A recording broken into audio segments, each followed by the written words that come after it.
ನಮಸ್ಕಾರ ವೀಕ್ಷಕರೇ, ಶಾಸ್ತ್ರ ವಿಶೇಷ ನೇರ ಪ್ರಸಾರದ ಕಾರ್ಯಕ್ರಮಕ್ಕೆ ಸ್ವಾಗತ. ನಾನು ಪ್ರತಿಮಾ. ವೀಕ್ಷಕರೇ, ಇವತ್ತಿನ ಕಾರ್ಯಕ್ರಮದಲ್ಲಿ ನಿತ್ಯ ಭವಿಷ್ಯ, ನಿತ್ಯ ವಿಶೇಷತೆಯ ಜೊತೆಗೆ ಸಾಕಷ್ಟು ವಿಚಾರಗಳನ್ನು ತಿಳಿಸಿಕೊಡೋದಕ್ಕೆ ಎಂದಿನಂತೆ ನಮ್ಮೊಂದಿಗಿದ್ದಾರೆ ಖ್ಯಾತ ಜ್ಯೋತಿಷಾಸ್ತ್ರ ಪಂಡಿತರಾಗಿರುವಂತಹ ಹರಿಶಾಸ್ತ್ರಿಗಳು. ಕಾರ್ಯಕ್ರಮಕ್ಕೆ ಸ್ವಾಗತ ಮಾಡೋಣ. ಗುರುಗಳೇ ನಮಸ್ತೆ, ಕಾರ್ಯಕ್ರಮಕ್ಕೆ ಸ್ವಾಗತ.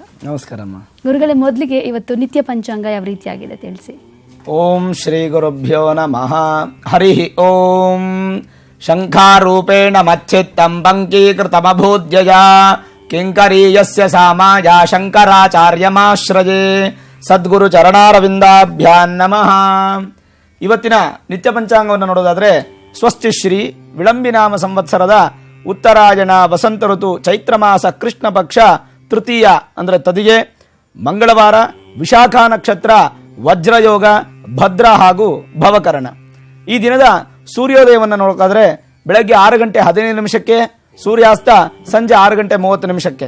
ಇನ್ನು ರಾಹುಕಾಲದ ವಿಚಾರಕ್ಕೆ ಬಂದರೆ ಮಧ್ಯಾಹ್ನ 3 ಗಂಟೆ 27 ನಿಮಿಷದಿಂದ 4 ಗಂಟೆ 58 ನಿಮಿಷದವರೆಗೂ, ಯಮಗಂಡ ಕಾಲ ಬೆಳಗ್ಗೆ 9 ಗಂಟೆ 19 ನಿಮಿಷದಿಂದ 10 ಗಂಟೆ 51 ನಿಮಿಷದವರೆಗೂ. ಇನ್ನು ಈ ದಿನದ ದುರ್ಮುಹೂರ್ತ ಬೆಳಗ್ಗೆ 8 ಗಂಟೆ 43 ನಿಮಿಷದಿಂದ 9 ಗಂಟೆ 32 ನಿಮಿಷದವರೆಗೂ. ಈ ದಿನ ವಿಶಾಖ ನಕ್ಷತ್ರವಾದ್ದರಿಂದ ಇವತ್ತಿನ ದಿನ ಹುಟ್ಟುವಂತಹ ಮಕ್ಕಳಿಗೆ ಗುರು ದಶೆ ಪ್ರಾಪ್ತಿಯಾಗುತ್ತೆ, ತನ್ಮೂಲಕ ಉತ್ತಮ ಭವಿಷ್ಯ ಇರುತ್ತೆ.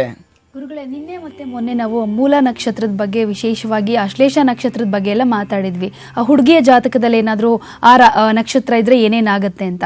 ಹಾಗೇನೆ ವಿಶಾಖ ನಕ್ಷತ್ರ ಇದ್ರೆ ಮೈದುನನಿಗೆ ಸಮಸ್ಯೆ ಆಗುತ್ತೆ, ಜೊತೆಗೆ ಜ್ಯೇಷ್ಠ ನಕ್ಷತ್ರ ಇದ್ರೆ ಭಾವನಿಗೆ ಸಮಸ್ಯೆ ಆಗುತ್ತೆ ಅಂತಾರಲ್ಲ, ಯಾವ ರೀತಿ ದೋಷ ಇದು, ಏನೇನು ಪ್ರಭಾವ ಬೀರುತ್ತೆ ಅಂತ.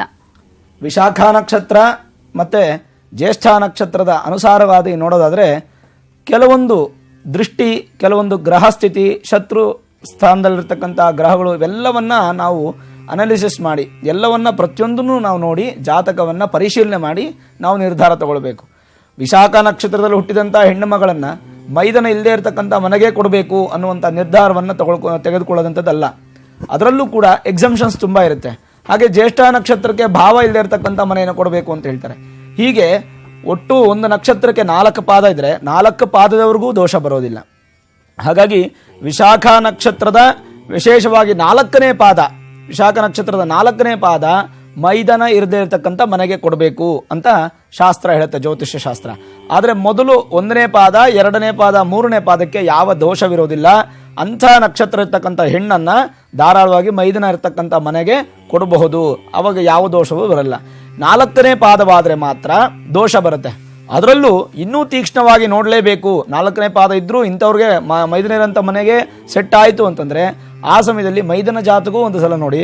ಅದರಲ್ಲಿ ಏನಾದರೂ ವಿಶೇಷವಾಗಿ ನವಾಂಶದಲ್ಲಿ ಚಂದ್ರ ಏನಾದರೂ ಶುಭ ಸ್ಥಾನದಲ್ಲಿದ್ದರೆ ಅಥವಾ ಕಟಕದಲ್ಲಿದ್ದರೆ ವಿಶೇಷವಾಗಿ ದೋಷವೆಲ್ಲ ನಿವೃತ್ತಿ ಆಗುತ್ತೆ, ಅಂಥವ್ರಿಗೆ ಆ ಒಂದು ಮನೆ ಕೂಡ ಅಭಿವೃದ್ಧಿ ಆಗುತ್ತೆ. ಇಲ್ಲಾಂದರೆ ಈ ಒಂದು ಮೈದನ ಇರ್ತಕ್ಕಂಥ ಮನೆಗೆ ಏನೋ ಮದುವೆ ಆಯಿತು, ವಿಶಾಖ ನಕ್ಷತ್ರನ ಮದುವೆ ಮಾಡಿ ಕೊಟ್ಟಾಗ ಏನೋ ಒಂದು ಸಮಸ್ಯೆ ಆಗುತ್ತೆ, ಮನೆಯಲ್ಲಿ ಜಗಳ ಆಗುವಂಥದ್ದು, ಅಥವಾ ಮನೆ ಅವರು ಮದುವೆ ಆಗಿದ ತಕ್ಷಣವೇ ಆಸ್ತಿ ವಿಭಜನೆ ಆಗುವಂಥದ್ದು, ಅಥವಾ ಮೈದನ ಜೊತೆಗೆ ಮತ್ತು ಅವರ ಗಂಡನ ಜೊತೆಗೆ ಏನಾದರೂ ಒಂದು ಸಣ್ಣ ಪುಟ್ಟ ಜಗಳಗಳಾಗ್ತಕ್ಕಂಥದ್ದು, ಇವೆಲ್ಲವೂ ಪ್ರಾರಂಭ ಆದರೆ ಎಲ್ಲೋ ಒಂದು ಕಡೆ ಮನಸ್ಸಿಗೆ ವಿಶಾಖ ನಕ್ಷತ್ರನ ಮದುವೆ ಮಾಡಿಕೊಂಡು ಬಂದಾಗಿಂದ ಈ ರೀತಿಯಾಗಿ ಸಮಸ್ಯೆ ಆಗ್ತಾ ಇದೆಯಾ ಅನ್ನುವಂಥದ್ದು ಮನಸ್ಸಿಗೆ ಬಂದ್ಬಿಡುತ್ತೆ.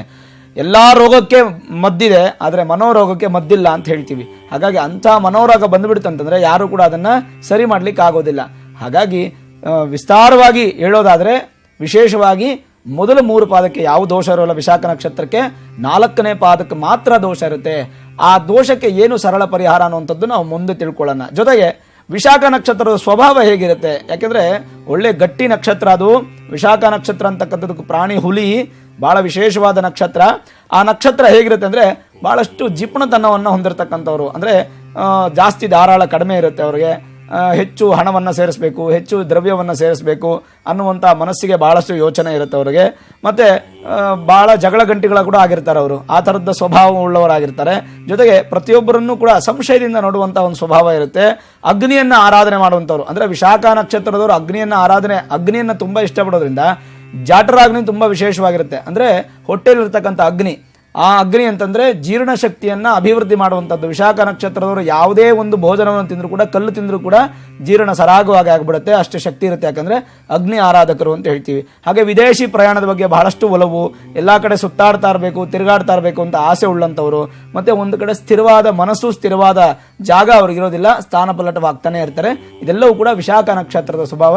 ಜ್ಯೇಷ್ಠ ನಕ್ಷತ್ರ ಸ್ವಭಾವ ನಾವು ಮುಂದಕ್ಕೆ ತಿಳ್ಕೊಳ್ಳೋಣ. ಗುರುಗಳೇ, ಒಬ್ರು ಕಾಲರ್ ರೆಡಿ ಇದ್ದಾರೆ, ಮಾತನಾಡೋಣ. ಈಗ ನೆಹರು ನಮ್ಮ ಜೊತೆ ದೂರವಾಣಿ ಸಂಪರ್ಕದಲ್ಲಿದ್ದಾರೆ. ನಮಸ್ತೆ ನೆಹರು ಅವರೇ. ನಮಸ್ತೆ. ಎಲ್ಲಿಂದ ಕರೆ ಮಾಡ್ತಿದ್ದೀರಾ? ನಾವು ಬಳ್ಳಾರಿ ಜಿಲ್ಲಾ ಅಗ್ರಿಬೊಮ್ಮಳಿಯಿಂದ. ಓಕೆ, ಯಾರ ಬಗ್ಗೆ ಕೇಳಬೇಕಾಗಿತ್ತು? ನಮ್ಮ ಮಗನ ಬಗ್ಗೆ ಕೇಳಬೇಕಾಗಿತ್ತು. ಮಗನ ಹುಟ್ಟಿದ ದಿನಾಂಕ, ಸಮಯ ತಿಳಿಸ್ತೀರಾ? 14/4/1987. 14/4/87. ರಾತ್ರಿ 8:30. ರಾತ್ರಿ 8:30ಕ್ಕೆ. ಓಕೆ, ಮಾತನಾಡಿ ಗುರುಗಳ ಜೊತೆ. ನಮಸ್ಕಾರ. ನಮಸ್ಕಾರ, ಹೇಳಿ. ನಮ್ಮ ಮಗ ಮದುವೆ ಬಗ್ಗೆ ಕೇಳಬೇಕಾಯ್ತ್ರಿ. ಯಾವ ದೋಷ ಐತೆ ಏನ? ಯಾವ ಒಂದು ಊರಲ್ಲಿ ಹುಟ್ಟಿರ್ತಕ್ಕಂಥದ್ದವರು? ನವಲ್ಗುಂದ್. ಹಾ. ನೋಡಿ, ನಕ್ಷತ್ರದ ಅನುಸಾರವಾಗಿ ನೋಡೋದಾದ್ರೆ ಈಗ ಪ್ರಯತ್ನ ಪಡ್ತಾ ಇದ್ದೀರಾ ನೀವು ವಿವಾಹಕ್ಕೆ? ಹ್ಞೂನ್ರಿ. ಎಷ್ಟು ದಿನದಿಂದ ಪ್ರಯತ್ನ ಪಡ್ತಾ ಇದ್ದೀರಾ? ಈ ಒಂದು ಮಂತ್ಲಿಂದ ಪ್ರಯತ್ನ ಪಡ್ತಾ. 1 ತಿಂಗಳಿಂದ ಪ್ರಯತ್ನ ಪಡ್ತಾ ಇದ್ದೀರಾ? ನೋಡಿ, ಅವ್ರಿಗೆ ಅಷ್ಟಮದಲ್ಲಿ ಕುಜ ಇದೆ, 8ನೇ ಮನೆಯಲ್ಲಿ ಕುಜ ಇರೋದ್ರಿಂದ ಒಂದು ಕುಜ ದೋಷ ಮಾತ್ರ ಇದೆ. ಮಿಕ್ಕ ವಿವಾಹಕ್ಕೆ ಸಂಬಂಧಪಟ್ಟಂತ ಯಾವ ಸರ್ಪದೋಷವೂ ಇಲ್ಲ, ಬೇರೆ ಯಾವುದೇ ಸಮಸ್ಯೆಗಳು, ಗ್ರಹಸ್ಥಿತಿಗಳು, ತೊಂದರೆಗಳಿಲ್ಲ. ಮತ್ತೆ ಗುರುಬಲನೂ ಚೆನ್ನಾಗಿದೆ. ಹಾಗಾಗಿ 1 ತಿಂಗಳಿಂದ ಪ್ರಯತ್ನ ಪಡ್ತಾ ಇದ್ದೀರಾ, ನಿಮ್ಗೆ ಆಗ್ತಾ ಇಲ್ಲ ಅಂತಂದ್ರೆ ಅದಕ್ಕೊಂದು ಸಣ್ಣ ಪರಿಹಾರವನ್ನು ಹೇಳ್ತೀನಿ. ಕುಜ ದೋಷ ಇರೋದ್ರಿಂದ ನಿಮ್ಮ ಶಕ್ತಿ ಇದ್ರೆ ಅವರನ್ನ ಕರ್ಕೊಂಡು ಕುಕ್ಕೆ ಸುಬ್ರಹ್ಮಣ್ಯಕ್ಕೆ ಅಥವಾ ಘಾಟಿ ಸುಬ್ರಹ್ಮಣ್ಯಕ್ಕೆ ಹೋಗಿ ಅಲ್ಲೊಂದು ಶಾಂತಿಯನ್ನ ಮಾಡ್ಕೊಳ್ಳಿ. ಅಕಸ್ಮಾತ್ ನಿಮ್ಗೆ ಆ ಶಕ್ತಿ ಅನುಕೂಲವಾಗೋಲ್ಲ ಅಂತಂದ್ರೆ ನಿಮ್ಮ ಮನೆಯ ಬಳಿ ಇರತಕ್ಕಂಥ ಸುಬ್ರಹ್ಮಣ್ಯ ದೇವಾಲಯದಲ್ಲಿ ತೊಗರಿಬೇಳೆ ಮತ್ತೆ ರಕ್ತವಸ್ತ್ರ ಅಂತಂದ್ರೆ ಕೆಂಪು ಬಣ್ಣದ ವಸ್ತ್ರವನ್ನು ತಗೊಂಡು ಹೋಗಿ ಅಲ್ಲಿ ಅರ್ಚಕರ ಬಳಿ ಕೊಟ್ಟು ಏನಾದರೂ ಒಂದು ಸುಬ್ರಹ್ಮಣ್ಯಗೆ ಸೇವೆ ಮಾಡಿಸಿ ಒಂದು ದಾನವನ್ನ ಮಾಡಿ. ಅದನ್ನ ಮಾಡೋದ್ರಿಂದ ಕುಜ ಶಾಂತಿ ಆಗುತ್ತೆ, ಕುಜ ದೋಷ ಪರಿಹಾರ ಆಗುತ್ತೆ, ಶೀಘ್ರವಾಗಿ ವಿವಾಹ ಅನುಕೂಲವಾಗುತ್ತೆ. ಶುಭವಾಗುತ್ತಪ್ಪ, ಒಳ್ಳೇದಾಗಲಿ. ಧನ್ಯವಾದ ನೆಹರು ಅವರೇ ಕಾಲ್ ಮಾಡಿದ್ದಕ್ಕೆ. ಗುರುಗಳೇ, ಇನ್ನು ಜ್ಯೇಷ್ಠ ನಕ್ಷತ್ರದ ವಿಶೇಷತೆ ಮತ್ತೆ ಅದರ ಪ್ರಭಾವದ ಬಗ್ಗೆ ಮಾತಾಡೋದಾದ್ರೆ? ಜ್ಯೇಷ್ಠ ನಕ್ಷತ್ರ, ನಾವು ಈಗಾಗಲೇ ವಿಶಾಖ ನಕ್ಷತ್ರ ಅಂದ್ರೆ ಮೈದನ ಇಲ್ಲದೆ ಇರತಕ್ಕಂಥ ಮನೆಗೆ ಹೆಣ್ಣನ್ನ ಕೊಡಬೇಕು ಅಂತ ನಾವು ಮಾತಾಡಿದ್ವಿ. ಆದ್ರೆ ಜ್ಯೇಷ್ಠ ನಕ್ಷತ್ರ ಇರ್ತಕ್ಕಂಥ ಹೆಣ್ಣನ್ನ ನಾವು ಒಂದು ಮದುವೆ ಮಾಡ್ಕೊಳ್ಬೇಕಂತಂದ್ರೆ ಭಾವ ಇಲ್ಲದೆ ಇರತಕ್ಕಂಥ ಒಂದು ಮನೆಗೆ ಕೊಡಬೇಕಾಗತ್ತೆ. ಯಾಕೆ? ಅದಕ್ಕೆ ಕಾರಣ ಏನಂತಂದ್ರೆ ಜ್ಯೇಷ್ಠ ನಕ್ಷತ್ರದ 4ನೇ ಪಾದ ಗಂಡನ ಅಣ್ಣ ಅಂತಂದ್ರೆ ಯಾವ ಮನೆಗೆ ಕೊಡ್ತೀವೋ ಅವರ ಯಜಮಾನರ ಒಂದು ಅಣ್ಣ ಇಲ್ದಿರತಕ್ಕಂಥ ಮನೆಗೆ ಕೊಡಬೇಕು. ಅಕಸ್ಮಾತ್ ಇದ್ರು ಅಂತಂದ್ರು 1ನೇ ಪಾದ, 2ನೇ ಪಾದ, 3ನೇ ಪಾದ, 4ನೇ ಪಾದ ಅಂತ 4 ಪಾದಗಳನ್ನು ನಾವು ವಿಭಜನೆ ಮಾಡಿ ಜ್ಯೋತಿಷ್ಯ ಶಾಸ್ತ್ರದಲ್ಲಿ ಅದಕ್ಕೆ ಆದಂತ ಒಂದು ಫಲಗಳನ್ನು ಹೇಳಿದೆ. ಅಂಥವ್ರು ಮಿಥುನ, ಕನ್ಯಾ ಲಗ್ನ ಇರತಕ್ಕಂಥ ಭಾವನವರು ಆದ್ರೆ ಆ ದೋಷವೂ ಇರೋದಿಲ್ಲ. ಹಾಗಾಗಿ ಸುಮ್ಮನೆ ಭಯ, ಏನೋ ಊಹಾಪೋಹಗಳು, ಮನಸ್ಸಲ್ಲಿ ಏನೋ ಯೋಚನೆ, ಅಯ್ಯೋ ಈ ನಕ್ಷತ್ರದನ್ನು ಹೆಣ್ಣನ್ನು ಕೊಟ್ಬಿಟ್ರೆ ಮಾವ ತೀರೋಗ್ತಾರೆ, ಅತ್ತೆ ತೀರೋಗ್ತಾರೆ, ಭಾವನಿಗೆ ಏನೋ ತೊಂದರೆ ಆಗುತ್ತೆ ಅಥವಾ ಮೈದನಿಗೆ ಏನೋ ತೊಂದರೆ ಆಗುತ್ತೆ, ಸುಮ್ಮನೆ ಮನಸ್ಸಿಗೆ ಏನಾದರೂ ಒಂದು ಯೋಚನೆಯನ್ನ ಮನೋರೋಗ ಅಂತ ನಾನು ಆಗ್ಲೇ ಹೇಳಿದೆ, ಅದನ್ನು ತಗೊಂಡ್ಬಿಡೋದು. ಅದರಿಂದ ನಿಮ್ಮ ಒಂದು ಜೀವನವೂ ಕೂಡ ತುಂಬಾ ಬೇಜಾರಾಗ್ಬಿಡುತ್ತೆ. ಬರುವಂತ ಹೆಣ್ಣಿಗೆ ಯಾವಾಗಲೂ ಸದಾಕಾಲ ಸಂತೋಷ, ಸುಖಮಯ ಇರಬೇಕು, ಆ ಹೆಣ್ಣಿಗೂ ಕೂಡ ಬೇಜಾರಾಗ್ಬಿಡುತ್ತೆ. ಹಾಗಾಗಿ ಆ ಥರದ ದೋಷಗಳು ಏನೂ ಇರೋದಿಲ್ಲ. ಆ ಥರ ದೋಷ ಇತ್ತು ಅಂದ್ರೂ ಕೂಡ ಏನು ಪರಿಹಾರ ಮಾಡ್ಕೊಬೇಕು? ಅಕಸ್ಮಾತ್ ಆಗಿ ವಿಶಾಖ ನಕ್ಷತ್ರದವರು ಮತ್ತೆ ಜ್ಯೇಷ್ಠ ನಕ್ಷತ್ರದವರೇನ ಗೊತ್ತಿಲ್ಲದೆ ಮದುವೆ ಆಗಿದ್ರೆ ಅಂತವ್ರು ಏನ್ ಮಾಡಬೇಕು, ಅಥವಾ ಮದುವೆ ಆಗಿಲ್ಲ ಅಂತಂದ್ರೆ ಅಂತವ್ರು ಏನ್ ಮಾಡ್ಕೊಳ್ಬೇಕು ಅನ್ನೋದನ್ನ ಮುಂದಕ್ಕೆ ನಾವು ತಿಳ್ಕೊಳ್ಳೋಣ. ಮತ್ತೊಬ್ರು ಕಾಲರ್ ಇದ್ದಾರೆ, ಮಾತನಾಡೋಣ. ಗುರುಗಳೇ, ಕುಂದಾಪುರ ಇಂದ ಸಂಗೀತ ಕಾಲ್ ಮಾಡಿದ್ದಾರೆ. ನಮಸ್ತೆ ಸಂಗೀತ ಅವರೇ. ಸಂಗೀತ ಅವರೇ ನಮಸ್ತೆ. ಯಾರ ಬಗ್ಗೆ ಕೇಳ್ತಾ ಇದ್ದೀರಾ? ನಮ್ಮ ಯಜಮಾನ್ರ ಬಗ್ಗೆ. ಅವರ ಹುಟ್ಟಿದ ದಿನಾಂಕ, ಸಮಯ ಹೇಳಿ. 10/10/84. 10/10/84. ಹಾ, ಬೆಳಿಗ್ಗೆ 11:47. 11:47ಕ್ಕೆ. ಹಾ, ಓಕೆ, ಮಾತನಾಡಿ ಗುರುಗಳ ಜೊತೆ. ನಮಸ್ಕಾರ ಗುರುಗಳೇ. ನಮಸ್ಕಾರ, ಹೇಳಿ. ಯಜಮಾನ್ರ ಬಗ್ಗೆ ಕೇಳ್ಬೇಕಾಗಿತ್ತು. ಅವ್ರು ಬೆಳಿಗ್ಗೆ 11:47 ಕೂತಿದ್ದಾರೆ. ಆಯ್ತಮ್ಮ, ಏನ್ ವಿಚಾರ ಆಗಿತ್ತಮ್ಮ? ಆಕ್ಚುಲಿ ಅವ್ರ ಕೆಲಸ ಸ್ವಲ್ಪ ಚೇಂಜ್ ಮಾಡ್ಬೇಕಂತ ಇದ್ದಾರೆ. ಅದಕ್ಕೆ ಸ್ವಲ್ಪ ಟ್ರೈ ಕೂಡ ಮಾಡ್ತಾ ಇದ್ದಾರೆ. ಸರಿ, ಚೇಂಜ್ ಆಗತ್ತಾ? ಯಾವ ಸಂಬಂಧಪಟ್ಟಂತ ಕೆಲಸ ಮಾಡ್ತಾ ಇದಾರಮ್ಮ ಅವರು? ಅವ್ರು ಇಂಜಿನಿಯರಿಂಗ್, ಮೆಕ್ಯಾನಿಕಲ್ ಇಂಜಿನಿಯರಿಂಗ್ ಇದಾರ. ನೋಡಿ, ರೇವತಿ ನಕ್ಷತ್ರ ಮೀನರಾಶಿ, ಇದು ಗುರು ರಾಶಿ ಅಂತ ಹೇಳ್ತೀವಿ. ಮತ್ತೆ ಬುಧನ ನಕ್ಷತ್ರ, ಬಹಳ ಒಳ್ಳೆ ಒಂದು ಶುಭ ಫಲ ಇರ್ತಕ್ಕಂಥದ್ದು. ಬೇರೆ ಕೆಲಸಕ್ಕೆ ಅವರು ಪ್ರಯತ್ನ ಪಡಬೇಕಾದ್ರೆ ಅವ್ರಿಗೆ ಒಂದು ಸ್ವಲ್ಪ ಗುರುಬಲ ಬೇಕಾಗತ್ತಮ್ಮ. ಹಾಗಾಗಿ ಒಂದು ದಕ್ಷಿಣಾಮೂರ್ತಿ ಸ್ತೋತ್ರವನ್ನು ನೀವು ಕೂಡ ಅವ್ರ ಪರವಾಗಿ ಜಪ ಮಾಡ್ಬೋದು. ಯಾವುದಕ್ಕೂ ಒಂದು ಗುರುವಾರ ಅವರನ್ನು ಕರ್ಕೊಂಡೋಗಿ ಕಡಲೆಬೇಳೆ ಅಥವಾ ಕಡಲೆ ಕಾಳಿಂದ ನೈವೇದ್ಯವನ್ನು ದಕ್ಷಿಣಾಮೂರ್ತಿಗೊಂದು ಮಾಡಿಸಿ ಒಂದು ಅರ್ಚನೆ ಮಾಡಿ, ಅದನ್ನು ಮಾಡೋದ್ರಿಂದ ಗುರುಬಲ ಪ್ರಾಪ್ತಿ ಆಗುತ್ತೆ. ಇನ್ನು ಕೆಲಸದ ವಿಚಾರಕ್ಕೆ ಬಂದರೆ ಏನು ಯೋಚನೆ ಇಲ್ಲ, ಸ್ಥಾನಪಲ್ಲಟಕ್ಕೆ ಆಗುತ್ತೆ. ಹಾಗಾಗಿ ಈ ದಕ್ಷಿಣಾಮೂರ್ತಿಯ ಸ್ತೋತ್ರವನ್ನು ಜಪ ಮಾಡೋದ್ರಿಂದ ಶೀಘ್ರವಾಗಿ ಉತ್ತಮ ಕೆಲಸ ಸಿಗುತ್ತೆ. ಯಾವ ಕೆಲಸಕ್ಕೆ ಕೈ ಹಾಕಿದ್ರು ಕೂಡ ಖಂಡಿತವಾಗೂ ಲಭ್ಯ ಆಗತ್ತಮ್ಮ. ಒಳ್ಳೆಯದಾಗಲಿ. ಧನ್ಯವಾದ ಸಂಗೀತ ಅವರೇ ಕರೆ ಮಾಡಿದ್ದಕ್ಕೆ. ಗುರುಗಳೇ, ಇವತ್ತು 12 ರಾಶಿಯ ಫಲಾನುಫಲ ಹೇಗಿದೆ ತಿಳಿಸ್ಕೊಡಿ. ಈ ದಿನದ ದ್ವಾದಶ ರಾಶಿ ಗೋಚಾರ ಫಲವನ್ನು ನೋಡೋದಾದ್ರೆ, ಮೊದಲಿಗೆ ಮೇಷರಾಶಿ ಉತ್ತಮ ಫಲದಾಯಕವಾಗಿದ್ದು ರೈತರಿಗೆ ಅತ್ಯಂತ ಸಂತಸದ ದಿನ. ಕೃಷಿಯಲ್ಲಿ ಉತ್ತಮ ಲಾಭವನ್ನು ಪಡೆಯುವಂಥದ್ದು, ಸಾಲಬಾಧೆ ನಿವಾರಣೆ, ಮನಸ್ಸಿಗೆ ಬಹಳಷ್ಟು ನೆಮ್ಮದಿಯನ್ನು ಕೊಡುವಂತಹ ದಿನ ಮೇಷರಾಶಿಯವರಿಗೆ. ಇನ್ನು ವೃಷಭ ರಾಶಿಯವರಿಗೆ ಸಾಧಾರಣ ಫಲದಾಯಕವಾಗಿದ್ದು ದೂರ ಪ್ರಯಾಣ ಸಾಧ್ಯತೆ, ನಂಬಿಕಸ್ಥರಿಂದ ಮೋಸ ಹೋಗುವಂತಹ ಸಾಧ್ಯತೆಗಳು ಹೆಚ್ಚಾಗಿರುತ್ತದೆ. ಎಚ್ಚರ ವಹಿಸ್ತಕ್ಕಂಥದ್ದು, ನಿಮ್ಮ ಹೆಜ್ಜೆಯನ್ನ ಎಚ್ಚರವಾಗಿ ಇಡತಕ್ಕಂಥದ್ದು ಒಳ್ಳೆಯದು. ಇನ್ನು ಮಿಥುನ ರಾಶಿಯವರಿಗೆ ಶುಭದಾಯಕವಾಗಿದ್ದು ವಿದ್ಯಾರ್ಥಿಗಳಿಗೆ ಶುಭ ದಿನ, ಸ್ತ್ರೀಯರಿಗೆ ಉತ್ತಮ ದಿನ, ಬಂಗಾರ ಹಾಗೂ ವಸ್ತ್ರ ಖರೀದಿಸುವಂಥದ್ದು ಶುಭವಾದಂತಹ ದಿನವಾಗಿರುತ್ತೆ ಇವತ್ತು ಮಿಥುನ ರಾಶಿಯವರಿಗೆ. ಇನ್ನು ಕರ್ಕಾಟಕ ರಾಶಿಯವರಿಗೆ ಲಾಭದಾಯಕವಾಗಿದ್ದು ದೇವಾಲಯ ದರ್ಶನದಿಂದ ಮನಸ್ಸಿಗೆ ನೆಮ್ಮದಿ, ಆರೋಗ್ಯ ವೃದ್ಧಿ, ಬಂಧುಗಳಿಂದ ಸಹಾಯ ಹಸ್ತವನ್ನು ಪಡೆಯುವಂತಹ ದಿನವಾಗಿರುತ್ತದೆ. ಇನ್ನು ಸಿಂಹರಾಶಿಯವರಿಗೆ ವಿಶೇಷ ಫಲದಾಯಕವಾಗಿದ್ದು ಅದೃಷ್ಟದ ದಿನ, ಅನಿರೀಕ್ಷಿತ ಧನಲಾಭ ಪ್ರಾಪ್ತಿ, ಅಲ್ಪ ಪ್ರಯಾಣ, ಹಿರಿಯರಿಂದ ಆಶೀರ್ವಾದ ಸಿಗುವಂತಹ ದಿನ, ಸ್ಥಿರ ಆಸ್ತಿ ಖರೀದಿಸುವಂತಹ ಮನಸ್ಸು ನಿಮ್ಮದಾಗಿರುತ್ತದೆ, ಅದರಲ್ಲೂ ಜಯಪ್ರಾಪ್ತಿಯಾಗುತ್ತದೆ. ಶುಭ ದಿನ ಸಿಂಹರಾಶಿಯವರಿಗೆ. ಇನ್ನು ಕನ್ಯಾ ರಾಶಿಯವರಿಗೆ ಮಿಶ್ರ ಫಲದಾಯಕವಾಗಿದ್ದು ರಾಜಕೀಯ ವ್ಯಕ್ತಿಗಳಲ್ಲಿ ಸ್ವಲ್ಪ ಭಯದ ವಾತಾವರಣ, ಮಾನನಷ್ಟ, ದಿನದ ಅಂತ್ಯದಲ್ಲಿ ಉತ್ತಮ ಫಲವನ್ನು ಪಡೆಯತಕ್ಕಂಥದ್ದು ಇವತ್ತು. ಇನ್ನು ತುಲಾರಾಶಿಯವರಿಗೆ ಸಾಧಾರಣ ಫಲದಾಯಕವಾಗಿದ್ದು ಬಂಡವಾಳ ಹೂಡಿಕೆಗೆ ಶುಭ ದಿನವಲ್ಲ, ಪಾಲುದಾರಿಕೆಯಲ್ಲಿ ಸ್ವಲ್ಪ ವ್ಯತ್ಯಾಸವಾಗುವಂತಹ ಸಾಧ್ಯತೆ, ಅಲ್ಪ ಪ್ರಗತಿ ಇರುತ್ತದೆ ಇವತ್ತು ತುಲಾರಾಶಿಯವರಿಗೆ. ಇನ್ನು ವೃಶ್ಚಿಕ ರಾಶಿಯವರಿಗೆ ತೃಪ್ತಿದಾಯಕವಾಗಿದ್ದು ವಿದೇಶಿ ಪ್ರಯಾಣದ ಬಗ್ಗೆ ಆಲೋಚನೆ, ಷೇರು ವ್ಯವಹಾರದಲ್ಲಿ ಉತ್ತಮ ಪ್ರಗತಿ, ಧನಲಾಭ ಪ್ರಾಪ್ತಿಯು ಕೂಡ ಅಭಿವೃದ್ಧಿ ಆಗುತ್ತೆ. ಇನ್ನು ಧನುರಾಶಿಯವರಿಗೆ ಶುಭದಾಯಕವಾಗಿದ್ದು ಕೋರ್ಟು ಕಚೇರಿಗಳಲ್ಲಿ ಜಯಪ್ರಾಪ್ತಿ, ವ್ಯಾಪಾರದಲ್ಲಿ ಬಹುಪಾಲು ಲಾಭದಿಂದ ಮನಸ್ಸಿಗೆ ನೆಮ್ಮದಿ, ಬಹಳಷ್ಟು ಸಂತೋಷವಾದಂತಹ ದಿನ ಅಂತ ಹೇಳ್ಬೋದು. ಇನ್ನು ಮಕರ ರಾಶಿಯವರಿಗೆ ಅಶುಭದಾಯಕವಾಗಿದ್ದು ವಾಹನ ಚಾಲಕರು ಎಚ್ಚರವನ್ನು ವಹಿಸತಕ್ಕಂಥದ್ದು ಒಳ್ಳೆಯದು. ಆರೋಗ್ಯದಲ್ಲಿ ಸಣ್ಣ ಪ್ರಮಾಣದ ವ್ಯತ್ಯಾಸ, ಶಸ್ತ್ರಚಿಕಿತ್ಸೆ ಆಗುವಂತಹ ಸಾಧ್ಯತೆಗಳು ಇರುತ್ತದೆ. ಸಮಯಕ್ಕೆ ಸರಿಯಾಗಿ ಆಲಸ್ಯ ಮಾಡದೆ ವೈದ್ಯರನ್ನು ಭೇಟಿ ಮಾಡುವುದು ಬಹಳಷ್ಟು ಉತ್ತಮವಾದ ಫಲವನ್ನು ಕೊಡುವಂತಹ ದಿನ ಅಂತ ಹೇಳ್ಬೋದು. ಇನ್ನು ಕುಂಭರಾಶಿಯವರಿಗೆ ಲಾಭದಾಯಕವಾಗಿದ್ದು ಹೊಸ ಕೆಲಸದಲ್ಲಿ ಜಯಪ್ರಾಪ್ತಿ, ಇರುವ ಕೆಲಸದಲ್ಲಿ ಉತ್ತಮ ಪ್ರಗತಿ ಅಂದ್ರೆ ಪ್ರಮೋಷನ್ ಸಿಗುವಂತಹ ಸಾಧ್ಯತೆಗಳು ಕೂಡ ಕುಂಭರಾಶಿಯವರಿಗೆ ಹೆಚ್ಚಾಗಿರುತ್ತದೆ. ಇನ್ನು ಮೀನರಾಶಿಯವರಿಗೆ ಅತ್ಯಂತ ಶುಭದಾಯಕವಾಗಿದ್ದು ಹೋಟೆಲ್ ಮಾಲೀಕರಿಗೆ ಧನಲಾಭ ಪ್ರಾಪ್ತಿ, ಹೂವಿನ ವ್ಯಾಪಾರಿಗಳು ಹಾಗೂ ಸಣ್ಣ ವ್ಯಾಪಾರಿಗಳಿಗೆ ಅಧಿಕವಾದಂತಹ ಲಾಭವನ್ನು ಪಡೆಯುವಂತ ದಿನ. ಒಟ್ಟಾರೆ ಮೀನರಾಶಿಯವರಿಗೆ ಸಂತಸವಾದಂತ ದಿನ ಅಂತ ಹೇಳ್ಬೋದು. ಮತ್ತೊಬ್ರು ಕಾಲರ್ ರೆಡಿ ಇದ್ದಾರೆ, ಮಾತನಾಡೋಣ. ಬೆಂಗಳೂರಿನಿಂದ ದಿವ್ಯಾ ಕಾಲ್ ಮಾಡಿದ್ದಾರೆ. ನಮಸ್ತೆ ದಿವ್ಯಾ ಅವರೇ. ನಮಸ್ತೆ ಮೇಡಮ್. ನಮಸ್ತೆ. ಯಾರ ಬಗ್ಗೆ ಕೇಳ್ತಿದ್ದೀರಾ? ನನ್ನ ಬಗ್ಗೆನೇ ಕೇಳಬೇಕಾಗಿತ್ತು. ಹುಟ್ಟಿದ ದಿನಾಂಕ, ಸಮಯ ಹೇಳಿ. 18/5/94. 18/5/94. ಓಕೆ. ಸಮಯ 6:45 ಬೆಳಗ್ಗೆ. ಓಕೆ, ಮಾತನಾಡಿ ಗುರುಗಳ ಜೊತೆ. ನಮಸ್ಕಾರಮ್ಮ. ನಮಸ್ತೆ ಗುರುಜಿ. ಏನ್ ವಿಚಾರ ಆಗಿತ್ತು? ನನ್ನ ಕೆಲಸದ ಬಗ್ಗೆ ಕೇಳಬೇಕಾಗಿತ್ತು. ಈಗ ಕೆಲಸಕ್ಕೆ ಹೋಗ್ತಾ ಇದ್ದೀರಾ ಅಥವಾ ಈಗ ಪ್ರಯತ್ನ ಪಡ್ತಾ ಇದ್ದೀರಮ್ಮ? ಪ್ರಯತ್ನ ಪಡ್ತಾ ಇದ್ದೀನಿ. 8 ತಿಂಗಳು ಆಯ್ತು ಪ್ರಯತ್ನ ಪಡ್ತಾ ಇದ್ದೀನಿ, ಇನ್ನೂ ಕೆಲಸ ಸಿಕ್ಕಿಲ್ಲ. ಆಶ್ಲೇಷ ನಕ್ಷತ್ರದಲ್ಲಿ ಜನನವಾಗಿದೆಯಲ್ವಾ ನಿಮ್ದು? ಹೌದು. ಆಶ್ಲೇಷ ನಕ್ಷತ್ರ, ಕರ್ಕಾಟಕ ರಾಶಿ. ನೋಡಿಮ್ಮ, ಲಗ್ನದಲ್ಲೇ ಶುಕ್ರ ಇದ್ದಾನೆ. ಈಗ ಯಾವ ಕೆಲಸಕ್ಕೆ, ಏನು ಓದಿದ್ದೀರಾ, ಯಾವ ಸಂಬಂಧಪಟ್ಟಂತ ಕೆಲಸ? ನಾನು BCom ಓದಿದ್ದೀನಿ. ಪ್ರೈವೇಟ್ ಕಂಪನಿಯಲ್ಲಿ ಕೆಲಸ ಮಾಡ್ತಾ ಇದ್ದೆ. ಓಕೆ. ಇವಾಗ ಅದೇ ಟ್ರೈ ಮಾಡ್ತಾ ಇದ್ದೀನಿ. ಸರಿಮ್ಮ. ಈಗ ನೀವು ಕಂಪನಿ ಕೆಲಸ ಮಾಡ್ತಾ ಇದ್ದೀನಿ. ಈಗ ನೀವು ಪ್ರಯತ್ನ ಪಡ್ತಾ ಇದ್ದೀರಲ್ಲ, ಅದರಲ್ಲಿ ಉನ್ನತವಾದ ಫಲ ಬೇಕು. ಮತ್ತೆ ನಿಮ್ಗೊಂದು ವಿಶೇಷ ಏನಪ್ಪಾ ಅಂತಂದ್ರೆ, ರವಿ ತುಂಬಾ ಚೆನ್ನಾಗಿದೆ ನಿಮ್ ಜಾತಕದಲ್ಲಿ. ಒಂದ್ಸಲ ಸರ್ಕಾರಿ ಕೆಲಸಕ್ಕೂ ಕೂಡ ಯೋಚನೆ ಮಾಡಿ, ಅದರಲ್ಲೂ ಕೂಡ ನಿಮ್ಗೆ ಲಾಭ ಆಗುವಂತ ಸಾಧ್ಯತೆ ಇದೆ. ಈ ತಿಂಗಳೆಲ್ಲ ಸ್ವಲ್ಪ ಪ್ರಮಾಣದಲ್ಲಿ ಅಷ್ಟೊಂದು ಉತ್ತಮವಾಗಿಲ್ಲ ಅಮ್ಮ. ಬರೋ ತಿಂಗಳು ಅಂತಂದ್ರೆ ನಿಮಗೆ ಮೇ 4ನೇ ತಾರೀಕು ಮೇಲೆ ನೀವು ನಿಮ್ಮ ಮನೆ ದೇವ್ರಿಗೊಂದು ಮೀಸಲು ಕಟ್ಬಿಟ್ಟು ಸರ್ಕಾರಿ ಉದ್ಯೋಗಕ್ಕೂ ಪ್ರಯತ್ನ ಪಡಿ, ಮತ್ತೆ ನಿಮ್ಮ ಪ್ರೈವೇಟ್ ಉದ್ಯೋಗಕ್ಕೂ ಪ್ರಯತ್ನ ಪಡಿ. ಖಂಡಿತವಾಗ್ಲೂ ಅಭಿವೃದ್ಧಿ ಆಗುತ್ತೆ. ರವಿ ತುಂಬಾ ಚೆನ್ನಾಗಿದ್ದಾನೆ, ಉತ್ತಮವಾದ ಫಲ ಖಂಡಿತ ಸಿಕ್ಕೇ ಸಿಗುತ್ತೆ ನಿಮಗೆ. ಒಳ್ಳೇದಾಗ್ಲಿಮ್ಮ. ಧನ್ಯವಾದ ಕಾಲ್ ಮಾಡಿದ್ದಕ್ಕೆ ದಿವ್ಯಾ ಅವರೇ. ನೆಕ್ಸ್ಟ್ ಕಾಲರ್ ಹುಬ್ಬಳ್ಳಿಯಿಂದ ಅನುಪಮ ಕಾಲ್ ಮಾಡಿದ್ದಾರೆ. ನಮಸ್ತೆ ಅನುಪಮ ಅವರೇ. ಹಾ ಮೇಡಮ್, ನಮಸ್ತೆ ಮೇಡಮ್. ನಮಸ್ತೆ. ಯಾರ ಬಗ್ಗೆ ಕೇಳ್ತಾ ಇದ್ದೀರಾ? ನಮ್ಮ ಬಗ್ಗೆನೇ ಕೇಳಬೇಕಿತ್ತು ಮೇಡಮ್. ಓಕೆ. ನಿಮ್ಮ ಹುಟ್ಟಿದ ದಿನಾಂಕ, ಸಮಯ ಹೇಳಿ. 24 March 1988 madam. 22 March 1900. 24 March madam. 24 March 1988 madam. 88. ಸಮಯ? ಅದು ಟೈಮಿಂಗ್ ಸರಿಯಾಗಿ ಗೊತ್ತಿಲ್ಲ ಮೇಡಮ್. ಓಕೆ. ಹಗಲು ರಾತ್ರಿ ಅಂತಾನು ಗೊತ್ತಿಲ್ವಾ? ರಾತ್ರಿ ಮೇಡಮ್. ಓಕೆ, ಮಾತನಾಡಿ ಗುರುಗಳ ಜೊತೆ. ನಮಸ್ಕಾರ ಅಮ್ಮ. ನಮಸ್ತೆ ಗುರುಜಿ. ಏನ್ ವಿಚಾರ ಕೇಳಬೇಕಾಯ್ತು ತಾಯಿ? ಅದು ನಮ್ದು ಸ್ವಲ್ಪ ಫ್ಯಾಮಿಲಿದು ಪ್ರಾಬ್ಲಮ್ ಇದೆ ಅದು. ಸರಿ, ಅಂದ್ರೆ ಗಂಡ ಹೆಂಡತಿ ಮಧ್ಯೆ ವೈಮನಸ್ಸೆ ಇದೆಯಾ? ಮದುವೆ ಆಗಿದೆ ಗುರುಗಳೇ. ಸರಿಮ್ಮ. ಮದುವೆ ಆಗಿ ಈಗ ಸ್ವಲ್ಪ ಇದು ಡೈವರ್ಸ್ ವರ್ಗುನು ಬಂದಿದೆ ಅದು. ಸರಿ. ಅದು ಈಗ ನೆಕ್ಸ್ಟ್ ನಮ್ದು ಮುಂದೆ ಜೀವನ ಹೆಂಗಿರುತ್ತೆ ಅಂತ ಏನಾದ್ರೂ ನಂದೇ ದೋಷ ಇದೆನಾ ಏನು? ಅಲ್ಲಮ್ಮ, ಈಗ ನೀವು ಗಂಡ ಹೆಂಡತಿ ಒಟ್ಟಿಗೆ ಇದ್ದೀರಾ ಅಥವಾ ದೂರ ಇದ್ದೀರಾ ಈಗ? ಈಗ ಇಲ್ಲ ಗುರುಗಳು, ಅವ್ರಿಲ್ಲ, ನಮ್ ಜೊತೆಗಿಲ್ಲ. ನಿಮ್ ಜೊತೆ ಇಲ್ಲ.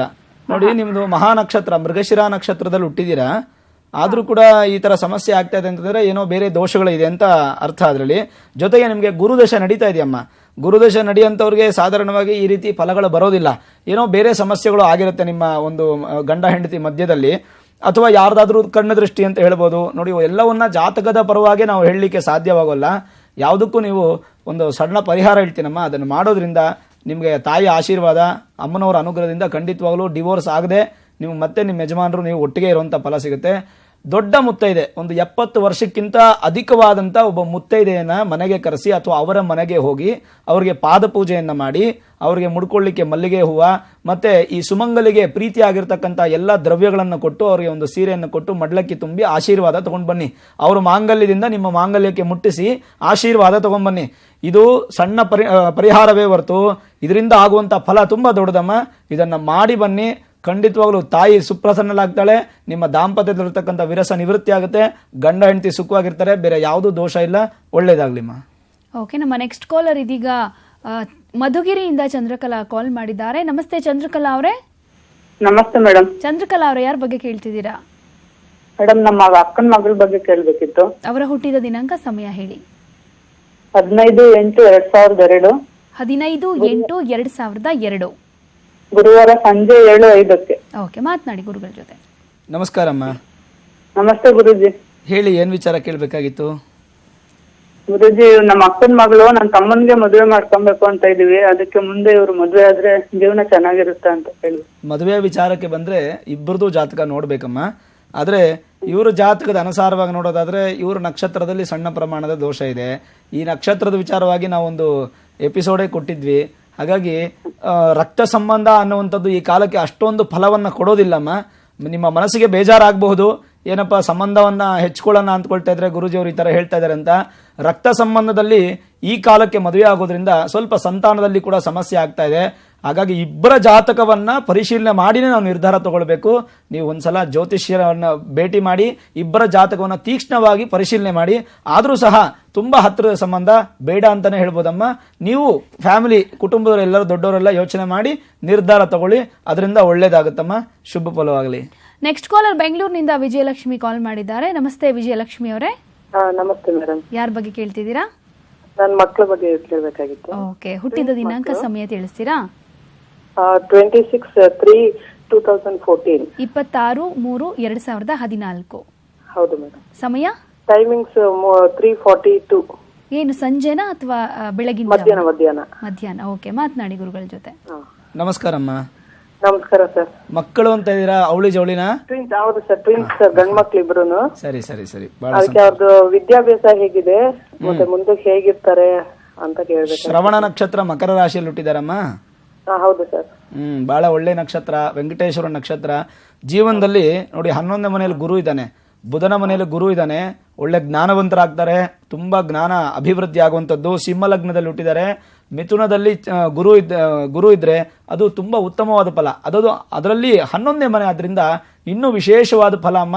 ಅವರಿಗೆ ವಿದ್ಯಾಭ್ಯಾಸ ಕ್ಷೇತ್ರದಲ್ಲಿ ಯಾವತ್ತೂ ಹಿನ್ನಡೆಯನ್ನು ಕೊಡಬೇಡಿ ನೀವು. ತಂದೆ ತಾಯಿಗಳು ಬಹಳಷ್ಟು ಅವರಿಗೆ ಒತ್ತು ಕೊಡಿ. ವಿದ್ಯಾಭ್ಯಾಸ ಬಹಳ ಅದ್ಭುತವಾಗಿ ಮಾಡ್ತಾರೆ.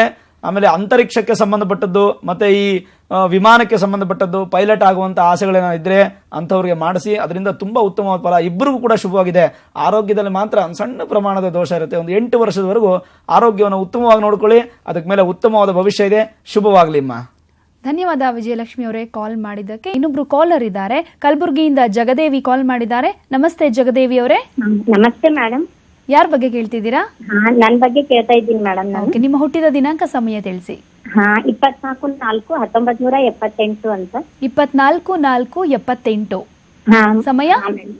ಸಮಯ ಅದು ಗೊತ್ತಿಲ್ಲ ಮೇಡಮ್. ಇದನ್ನು ನಮ್ಗೆ ಹಳ್ಳಿಯಲ್ಲಿ ಅಲ್ಲ, ನಮ್ ಪಪ್ಪ ಇದು ಕರೆಕ್ಟೋ ಏನೋ ಅಷ್ಟು Okay. ಗೊತ್ತಿಲ್ಲ ನಮ್ಗೆ. ಓಕೆ, ಮಾತನಾಡಿ ಗುರುಗಳ ಜೊತೆ. ಹಾ, ಓಕೆ. ನಮಸ್ಕಾರಮ್ಮ. ನಮಸ್ತೆ ಗುರುಜಿ, ನಂಗೆ ತುಂಬಾ ಖುಷಿ ಆಗ್ತಾ ಇದೆ. ಇವಾಗ 1 ವೀಕ್ ಇಂದ ನಾನು ಟ್ರೈ ಮಾಡ್ತಾ ಇದ್ದೀನಿ ಗುರುಜಿ. ಆಗ್ಲಿಮ್ಮ, ಸಂತೋಷ. ಭಗವಂತ ನಿಮ್ಮ ಕಡೆ ಕರುಣೆ ತೋರಿಸಿದಾನೆ ಅಂತ ಆಯ್ತು. ಹಾ ಗುರುಜಿ, ತುಂಬಾ ಧನ್ಯವಾದ. ತಮ್ಮ ಕಾರ್ಯಕ್ರಮ ನಂಗೆ ತುಂಬಾ ಇಷ್ಟ ಆಗಿದೆ. ಇಲ್ಲೆಲ್ಲ ನಾನು ಉಪನ್ಯಾಸಕ ಇಲ್ಲಿ ಅಪ್ಪ ಕಾಲೇಜಲ್ಲಿ ಗುಲ್ಬರ್ಗಾದಲ್ಲಿ. ಬಹಳ ನಾನು ಸಂತೋಷ. B.Ed MA ಆಗಿದೆ ಗುರುಜಿ. 10 ವರ್ಷದಿಂದ ಗೌರ್ಮೆಂಟ್ ಜಾಬ್ ಬರ್ತಾ ಇದೆ. ಮತ್ತೆ ನನ್ವರೆಗೂ ಅದು ರೀಚ್ ಆಗ್ತಾ ಇಲ್ಲ. ಮತ್ ಮದ್ವೆನೂ ಲೇಟ್ ಆಗ್ತಾ ಇದೆ ಗುರುಜಿ. ಒಳಗಿನ ಸಂಬಂಧನೇ ನೋಡಿಟ್ಟಿದ್ದಾರೆ. ಅದು 8 ಇಯರ್ಸ್ ಆಯ್ತು ಗುರುಜಿ. ಈ ತರ ಆಗ್ತಾ ಇದೆ, ಏನ್ ಮಾಡ್ಬೇಕು ಅಂತ ತುಂಬಾ ಅಪ್ಸೆಟ್ ಆಗಿದ್ದೀನಿ ನಾನು. ಸರಿ ಸರಿ. ನೀವು ಬೆಳಗ್ಗೆ ಹುಟ್ಟಿದಿರಾ, ಮಧ್ಯಾಹ್ನ, ರಾತ್ರಿ, ಈ ತರ ಅಂದಾಜು ಗೊತ್ತಿಲ್ವಮ್ಮ? ಹಾ, ಅದು ಗೊತ್ತಿಲ್ಲ ಗುರುಜಿ. ಈಗ ಈ ಸಮಸ್ಯೆ, ಇವಾಗ ನೀವು ವಿವಾಹದ ಬಗ್ಗೆ ಬೇಕಾ ಅಥವಾ ಉದ್ಯೋಗದ ಬಗ್ಗೆ ಬೇಕಮ್ಮ? ಎರಡರ ಬಗ್ಗೆ ಹೇಳಿದ್ರು ಖುಷಿ ಗುರುಜಿ. ತಮ್ಮ ಕಾಲ್ ಸಿಗೋದೇ ನಮ್ಗೆ ಗುಲ್ಬರ್ಗ. ಆಗ್ಲಿಮ್ಮ, ಸಂತೋಷ. ವಿಶಾಖ ನಕ್ಷತ್ರದಲ್ಲಿ ಹುಟ್ಟಿದಿರಾ ನೀವು? ಹಾ ಗುರುಜಿ. ವಿಶಾಖ ನಕ್ಷತ್ರ, ತುಲಾರಾಶಿ. ನೋಡಿ, ಇವತ್ತು ವಿಶಾಖ ನಕ್ಷತ್ರ ಬಗ್ಗೆ ಮಾತಾಡ್ತಾ ಇದೀವಿ. ವಿವಾಹದಲ್ಲಿ ಸಣ್ಣ ಪ್ರಮಾಣದ ಸಮಸ್ಯೆ ಇರುತ್ತೆ. ಹಾಗಾಗಿ ವಿಶಾಖ ನಕ್ಷತ್ರದ ಸುಬ್ರಹ್ಮಣ್ಯನ ಆರಾಧನೆ ಮಾಡೋದ್ರಿಂದ ಅತಿ ಶೀಘ್ರವಾಗಿ ವಿವಾಹಕ್ಕೆ ಅನುಕೂಲವಾಗುತ್ತೆ ಅಂತ ಹೇಳ್ಬೋದು. ಉದ್ಯೋಗದ ವಿಚಾರಕ್ಕೆ ಬಂದ್ರೆ, ನೀವು ಪ್ರಯತ್ನ ಪಡ್ತಾ ಇರ್ತಕ್ಕಂಥ ಉದ್ಯೋಗ ನಿಮಗೆ ಸಿಗ್ತಿಲ್ಲ ಅಂತ ಬಹಳ ಬೇಸರವಾಗಿದ್ದೀರಿ ನೀವು. ಹಾಗಾಗಿ ಇದಕ್ಕೊಂದು ಸರಳ ಪರಿಹಾರ ಹೇಳ್ತೀನಮ್ಮ. ಅದನ್ನ ಮಾಡೋದ್ರಿಂದ ಅತಿ ಶೀಘ್ರವಾಗಿ ನಿಮಗೆ ಉದ್ಯೋಗ ಸಿಗುತ್ತೆ. ಏನ್ ವಿಷಯ ಅಂತಂದ್ರೆ, ಒಂದು, ನಿಮ್ಮ ಮನೆ ದೇವರಿಗೆ ಒಂದು ಮುಡುಪನ್ನ ಕಟ್ಟಿಡಿ. ಉದ್ಯೋಗ ಸಿಗೋವರೆಗೂ ಆ ಮುಡುಪನ್ನ ತೆಗಿಬೇಡಿ. ಎರಡನೇ ವಿಚಾರ ಏನಪ್ಪ ಅಂದ್ರೆ, ಪ್ರತಿದಿನ ಬೆಳಗ್ಗೆ ನೀವೆದ್ದು ಸೂರ್ಯನಿಗೆ ಅರ್ಘ್ಯೆಯನ್ನ ಕೊಡಿಮ್ಮ. ಇದು ಸಣ್ಣ ಪರಿಹಾರವೇ, ಆದರೆ ಇದರ ಒಂದು ಪ್ರಭಾವ ಬಹಳಷ್ಟು ವಿಶೇಷವಾಗಿ ಬರುತ್ತೆ. ಪ್ರತಿದಿನ ಬೆಳಗ್ಗೆ ಎದ್ದು ಸೂರ್ಯನನ್ನು ನಮಸ್ಕಾರ ಮಾಡಿ 3 ಬಾರಿ ನೀರನ್ನ ಅರ್ಘ್ಯ ಬಿಡಿ ಸೂರ್ಯನಿಗೆ. ಇದನ್ನ ಮಾಡೋದ್ರಿಂದ ನಿಮ್ಮ ಆರೋಗ್ಯವೂ ವೃದ್ಧಿ, ಶೀಘ್ರವಾಗಿ ಉದ್ಯೋಗವೂ ಅಭಿವೃದ್ಧಿ ಆಗುತ್ತೆ. ವಿವಾಹದಲ್ಲಿರತಕ್ಕಂಥ ದೋಷಕ್ಕೆ ಸುಬ್ರಹ್ಮಣ್ಯನ ಆರಾಧನೆ ಮಾಡಿ ಬಹಳಷ್ಟು ಸಂತೋಷವಾದಂತಹ ಒಂದು ಜೀವನ ನೀವು ಪಡಿತೀರಾ. ನಿಮ್ಮ ಜೀವನದಲ್ಲೆಲ್ಲ ವಿಳಂಬ ಆಗ್ತಾ ಇದ್ರೂ ಕೂಡ ಮುಂದಕ್ಕೆ ನೀವು ಸುಖವನ್ನ ಪಡಿತೀರಮ್ಮ. ಒಳ್ಳೇದಾಗ್ಲಿ, ಸಂತೋಷ. ನೆಕ್ಸ್ಟ್ ಕಾಲರ್ ದಾವಣಗೆರೆಯಿಂದ ಶಿವಪ್ರಕಾಶ್ ಕಾಲ್ ಮಾಡಿದ್ದಾರೆ. ನಮಸ್ತೆ ಶಿವಪ್ರಕಾಶ್ ಅವರೇ.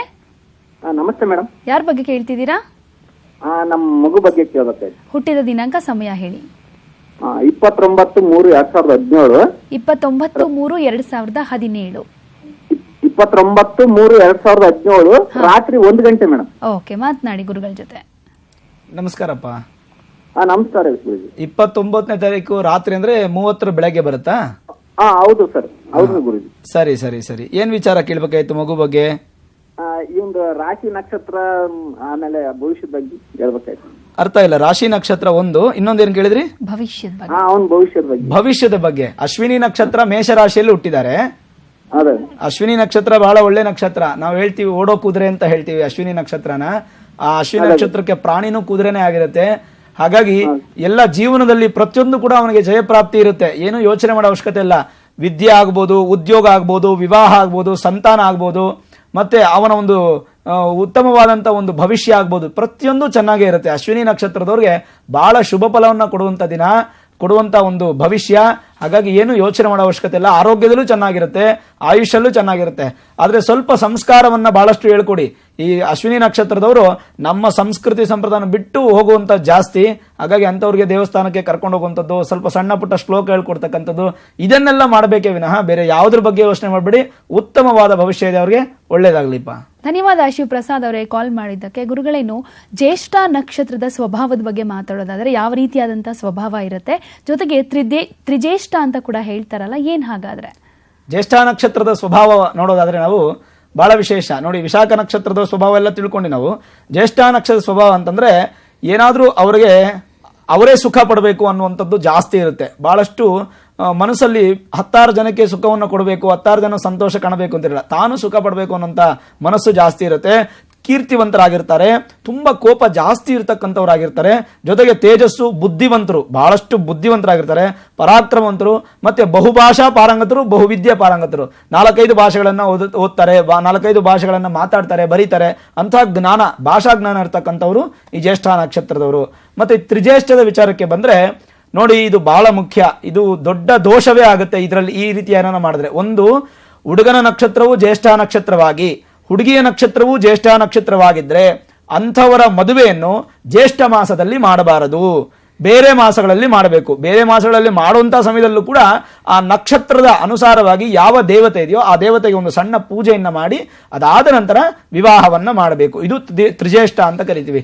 ಈ ತ್ರಿಜ್ಯೇಷ್ಠದಲ್ಲಿ ಮದುವೆ ಮಾಡಿದ್ರೆ ಭವಿಷ್ಯ ಉತ್ತಮವಾಗಿರಲ್ಲ. ಇನ್ನು ಈ ಭಾವ ಇರತಕ್ಕಂಥ ಮನೆಗೆ ಮತ್ತೆ ಮೈದನ ಇರತಕ್ಕಂಥ ಮನೆಗೆ ಜ್ಯೇಷ್ಠ ನಕ್ಷತ್ರದ ಬಗ್ಗೆ ವಿಶಾಖ ನಕ್ಷತ್ರದ ಬಗ್ಗೆ ಮಾತಾಡಿದ್ವಿ. ಅಕಸ್ಮಾತ್ ವಿವಾಹ ಆಗೋಗ್ಬಿಟ್ಟಿದೆ ಅಂತಂದ್ರೆ ಕುಟುಂಬ ಸಪರಿವಾರ ಸಮೇತವಾಗಿ ಅವರ ಮನೆ ದೇವರಿಗೆ ಮತ್ತೆ ಕುಲದೇವರಿಗೆ ಒಂದು ಸೇವೆಯನ್ನ ಮಾಡಿ ಅದರಿಂದ ಇಷ್ಟ ದೇವತಾ ಕುಲದೇವತಾ ಅನುಗ್ರಹ ಸಿಗುತ್ತೆ. ವಿವಾಹ ಆಗಲಿಲ್ಲ ಅಂತಂದವರು ಮಹಾವಿಷ್ಣುವಿನ ಸನ್ನಿಧಾನಕ್ಕೆ ಹೋಗಿ ಮಹಾವಿಷ್ಣುವಿಗೆ ತುಳಸಿ ಅರ್ಚನೆ ಮತ್ತು ಶಾತಮುರೈ ಸೇವೆ ಅಂತ ಮಾಡ್ತಾರೆ. ಆ ಸೇವೆಯನ್ನು ಮಾಡಿಸಿ ಭಗವಂತನನ್ನು ತೃಪ್ತಿಪಡಿಸಿ ಖಂಡಿತವಾಗಲೂ ಈ ದೋಷವು ಕೂಡ ಪರಿಹಾರವಾಗುತ್ತೆ. ಹಾಗಾಗಿ ವಿಶಾಖ ನಕ್ಷತ್ರ ಜ್ಯೇಷ್ಠ ನಕ್ಷತ್ರ ಇರುವಂತಹ ದೋಷ ನಿವೃತ್ತಿ ಆಗುತ್ತೆ, ಶುಭಪ್ರದವಾಗುತ್ತೆ, ಉತ್ತಮ ಜೀವನವಾಗುತ್ತೆ. ಗುರುಗಳೇ, ಇವತ್ತು ಕೂಡ ಸಾಕಷ್ಟು ವಿಷಯಗಳ ಬಗ್ಗೆ ತಿಳಿಸ್ಕೊಟ್ಟಿದ್ದೀರಾ, ಧನ್ಯವಾದ. ಒಳ್ಳೇದಾಗ್ಲಿಮ್ಮ. ಸರ್ವೇ ಜನಾಃ ಸುಖಿನೋ ಭವಂತು. ವೀಕ್ಷಕರೇ, ನಾಳಿನ ಕಾರ್ಯಕ್ರಮದಲ್ಲಿ ನಾವು ಸರ್ಪದೋಷದ ವಿಚಾರವಾಗಿ ಮಾತಾಡ್ತಾ ಇದ್ದೀವಿ. ಸರ್ಪದೋಷ ಇದ್ರೆ ಏನೆಲ್ಲ ಸಮಸ್ಯೆ ಆಗುತ್ತೆ, ಯಾವ ರೀತಿ ಪರಿಹಾರವನ್ನ ಮಾಡ್ಕೊಳ್ಬೇಕು ಅನ್ನೋದ್ರ ಬಗ್ಗೆ ತಿಳಿಸ್ಕೊಡ್ತೀವಿ. ಮಿಸ್ ಮಾಡದೆ ನೋಡಿ ಅಂತ ಹೇಳ್ತಾ ಕಾರ್ಯಕ್ರಮ ಮುಗಿಸ್ತಾ ಇದ್ದೀವಿ. ನಮಸ್ಕಾರ.